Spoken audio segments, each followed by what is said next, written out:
Most new coaches spend weeks or even months building a coaching program before they ever sign a client. I don't want that for you. I want you to make money as you're building your coaching program and perfecting it as you help people. I'm Bonnie Wiscombe, a business coach who has helped other coaches simplify this process over and over. So let's dive in. I want to start off by giving you a metaphor of how we're going to build this coaching program. Imagine someone asks you to plan a road trip for them, but they don't tell you where they want to go. Instead, they want to know what roads to take, what to pack, how long the trip will be, and where they're going to stay for the night. This is exactly what happens when coaches start by asking, what should I include in my program, before they actually decide the destination that they are taking their clients to. So today I'm going to teach you how to choose the destination for your people, how to map that route of how to get them there, how to pack what you will need, metaphorically speaking, decide what the journey is worth, price it, give the trip a name, and then finally deliver it and take people on that journey. Okay, here is the most important thing that you need to know, and the mistake that most coaches make. Your coaching program is not a collection of Zoom calls or worksheets or training videos. It is a bridge from the before, where they are right now, to the after, where you're taking them. It is a destination, okay? Your job is to take them from where they are right now, the before, the part that is causing them pain, to the place where they desperately want to be. Every decision you make for your coaching program should be based on that bridge. It should make it feel clear, achievable, and worth the money that you are charging. So I'm going to show you how to build this bridge for people instead of just giving them a bunch of coaching calls. Number one, where are you taking them? Everything starts here, my friends. What is the transformation you are promising? What problem are you solving? What result are you offering them that would make them say, that was worth every penny I paid and every minute I spent with that coach? I want you to get very, very specific. Here are a few examples. Instead of saying, I help women become more confident in their bodies, not measurable, kind of nebulous, you say, I help women lose 20 pounds without counting calories. Now, the overall result is they're going to feel more confident in their body, but they're going to be able to measure this result. If they can't measure it, neither you nor the client will ever know if you've gotten them the result. Now, not every coaching transformation will be quite that specific. Let's take a relationship. It's a little bit harder to measure a relationship improvement, but you still can. How about, I'm going to help you go from being in a marriage where you feel like you never talk to your spouse to one where you prioritize weekly dates and really enjoy being in each other's presence, okay? A little bit less measurable, except they have those weekly dates, and both parties in the relationship can determine whether or not they enjoy being in each other's presence. So decide what the transformation is and what does it look like specifically. If you told a stranger on the street, I give people this transformation, it's going to look like this, would they be able to say, oh, I know what that looks like? Or does it involve words like clarity and confidence and finding their best selves? You want it to be specific. Okay, so once we've decided where we're taking people on this journey, then we have to map the journey. And this is where we do get specific with the steps. What has to happen on this journey for the person to go from before to after? Break it into milestones, all right? So if I drive from where I live in Phoenix to San Diego, I'm going to first hit a couple of small towns in Arizona. And then I'm going to hit the border to California. And then I'm going to pass through a couple of towns I'm familiar with in California. And then I'm going to get to San Diego. There are specific gas stations I want to stop at, maybe a rest stop or two if I need to stretch my legs or use the bathroom. There are specific milestones along that path. What are the milestones along the transformation you're giving your people? For me, it looks like something like this. I help my clients create what I call a positioning statement, who they help, what they help them with, and what the result looks like. Then I help them create their own offer. And then I teach them how to sell it. And then they go out and sign their first client. So these are the milestones they're going through. At any time, I could hop on a coaching call with one of my clients, ask them a few questions, and determine exactly where they are on that transformational journey because I have specific steps I take them through. This is what I like to call your coaching framework. If you don't have a framework yet, take a few minutes and sketch it out. You're not making lessons, you are making milestones, a roadmap from here to there.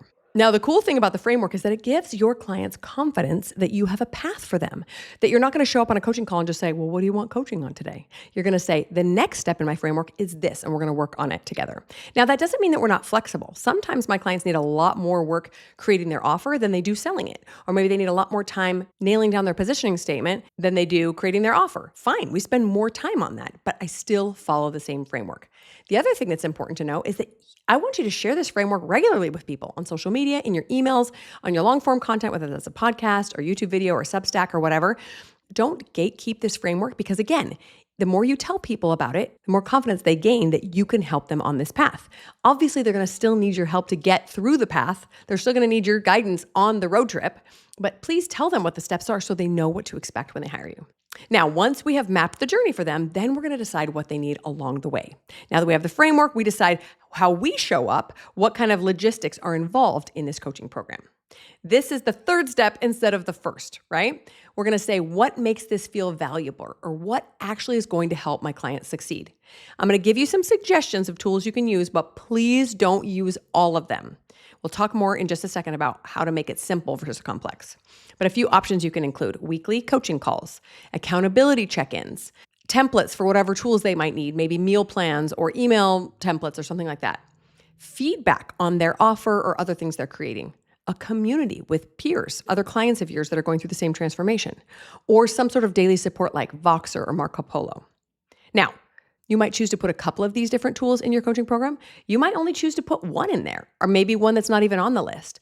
But resist the urge to add things just to make your offer feel bigger. Remember, we're not selling these tools. We're not selling the logistics of the program. We're selling the transformation. And in the end, the person who can give the transformation the quickest with the least amount of work wins. Now, would I rather pay for a coaching program that helps me lose 50 pounds in 3 weeks with very little work, or that helps me lose 50 pounds in 13 weeks with all these tools and videos and feedback? I want the one that's faster and requires less work from me. So when we think sometimes we're delivering lots of goodies, the clients think that sounds like a lot of work. So resist adding things to make it feel more valuable. If you feel like it's not valuable enough, do your own mindset work to acknowledge that your transformation is worth what you're charging. And more on that in a second. In my group program, for example, I offer my clients pre-recorded training videos, which are very short and to the point. They're just the basics of how to get a coaching business started. And then they also get weekly live coaching calls with me where they can ask me questions, get feedback on what they're working on, and then they can also get feedback in the community at any time. That's it. Those 3 things. And people pay me every month for that program. It's always easier to add additional support if you feel like your clients need it than to subtract something that overwhelms you. Because if you build this big bloated program and then you feel overwhelmed and like you can't fulfill it all, it becomes really tricky to start taking things away from people who bought a program that had those things included. So decide what they need along that journey, but do so very simply and focus on the end transformation, not on the steps along the way. Next step, we're going to put a price on this transformation or on this road trip. This is where the brain starts to get a little dramatic sometimes. A lot of coaches want to base their price on the hours it takes them, right? Well, it took me 40 hours to give this woman a transformation to help her coach through her problem. I'm going to charge $20 an hour. Or they base their pricing a little bit on fear. I don't know if anybody will buy that. I don't know if anyone can afford that. That feels expensive. Or they base it on what they see other coaches charge. Well, Susie only charges $300 for her whole program, so I guess that's all I can charge. Instead of using those motivators, I want you to ask yourself this: what is this transformation worth? And I guarantee you the transformation is worth more than what your brain wants to charge. Let's say you ask yourself, what is the transformation of improving my marriage worth? I think it's worth thousands because it's a lot cheaper than a divorce. It feels way better than never talking to my husband or never making time for him, right? It's very, very valuable. But if your brain resists charging the amount that you think it's worth, there are ways to ease into it. You can always start with beta pricing. Okay, I'm a big fan of starting a program, a brand new program, at a low price. And you can make it sound really appealing. Instead of saying, I'm brand new at this, I don't know what I'm doing, you say, you have the privilege of getting in on the ground floor of this program the first time I'm offering this. You're going to have the closest access to me. You're going to get lots and lots of results. And it's only this amount of dollars. And then plan to drastically increase that price as you gain confidence and client testimonials. Gaining testimonials is really, really useful because it gives you some street credit. All of a sudden, you have people you've given results to, and you can use those on your sales pages or in your sales conversations to prove to people that this transformation is valuable. And of course, you can always, and I highly recommend, you always increase your prices as your confidence and your results grow. Please do not shortchange yourself because guess what? You're not just shortchanging yourself, you're shortchanging your clients. How much do we value coaching that is not priced very high? We value it about as much as the price tells us to. When I go buy a hamburger at McDonald's, I value it at about $3 or $4 because that's what it's worth. When I go buy a nice deluxe burger at the nicest hamburger place in town, I value it much higher because I know the quality is better. So as your quality improves, as you work with more clients, please increase your prices accordingly. And if you have mindset drama on this, find a coach to coach you through it or come join me in my membership and I will help you. Remember, people are not paying for 6 or 12 coaching calls. They are paying for what those calls make possible, for this incredible transformation that you are offering them. And the clearer you can get on that transformation, the more valuable the time with you will be. If you still struggle with price, ask yourself this: what are people already paying to solve this problem?